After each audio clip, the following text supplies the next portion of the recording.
Hello बच्चों, चलिए प्रश्न को पढ़ते हैं। परिवर्तनों को आप किस प्रकार करोगे? एथाइन से ब्यूट टू आयन। तो आइए बच्चों, हम एथाइन से ब्यूट टू आयन में परिवर्तित करने के लिए सबसे पहले मुख्य अवधारणा को समझते हुए इस प्रश्न को हल करते हैं तथा व्याख्या सहित समीकरण के साथ इस प्रश्न का उत्तर तक पहुंचते हैं। तो सबसे पहले बात करते हैं मुख्य अवधारणा की। तो यहाँ हमें मुख्य अवधारणा के रूप में सबसे पहले हमें क्रिया कारकों की जानकारी होना आवश्यक है, उनके सूत्र, उनकी संरचना की जानकारी। तो आइए बात करते हैं क्रिया कारक। तो क्रिया कारक क्या दिया हुआ है? एथाइन। एथाइन जिसका सूत्र होता है सामान्यतः CH और साथ में यहाँ त्रिबंध CH। ये जो है एथाइन होता है। हमें उत्पाद क्या प्राप्त करना है? तो उत्पाद हमें दिया हुआ है, अर्थात एथाइन को परिवर्तित करना हमें ब्यूट टू आयन में।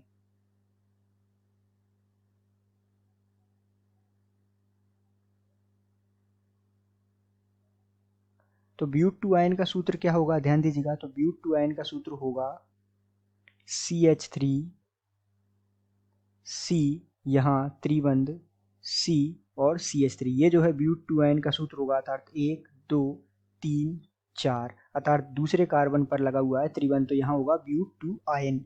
तो इस प्रकार हमें जो है इसकी क्रियाविधि की जानकारी होना आवश्यक है। अब आइए इसकी क्रियाविधि को समझते हुए हम इसे प्राप्त करते हैं। तो सबसे पहले हम लिखते हैं एथाइन, जिसका सूत्र हमने देखा CH त्रिबंध CH। जब हम एथाइन की अभिक्रिया, यह है एथाइन,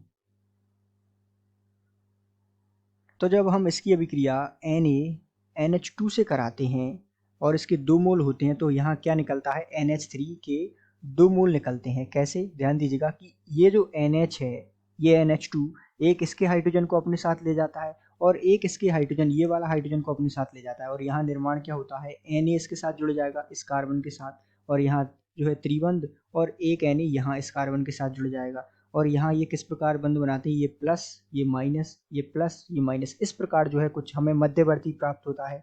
जब हम इसकी अभिक्रिया, ध्यान दीजिएगा, CH3Br से कराते हैं और इसके 2 मोल लेते हैं, तो हमें क्या प्राप्त होता है? ध्यान दीजिएगा, यहाँ हमें मिलता है C और ये मिलता है त्रिबंध C। यहाँ जुड़ जाता है CH3 और यहाँ जुड़ जाता है CH3।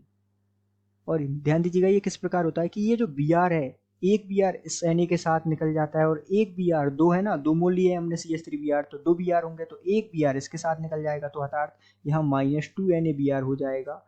और यहाँ एक CH3 यहाँ इसके साथ जुड़ जाएगा, एक CH3 यहाँ इसके साथ जुड़ जाएगा, और हमें मुख्यतः ये उत्पाद जो हमें प्राप्त करना था ये प्राप्त हो जाएगा, जिसका नाम है ब्यूट टू आयन। तो इस प्रकार जो है आप इसके मुख्य उत्पाद तक पहुंच सकते हैं, जिसमें हमने प्राप्त कर लिया ब्यूट टू आयन को। तो इस आधार पर आप इस अभिक्रिया की क्रियाविधि को समझते हुए हल को विस्तार पूर्वक समझ सकते हैं। आशा करते हैं आपको समझ आया होगा। धन्यवाद।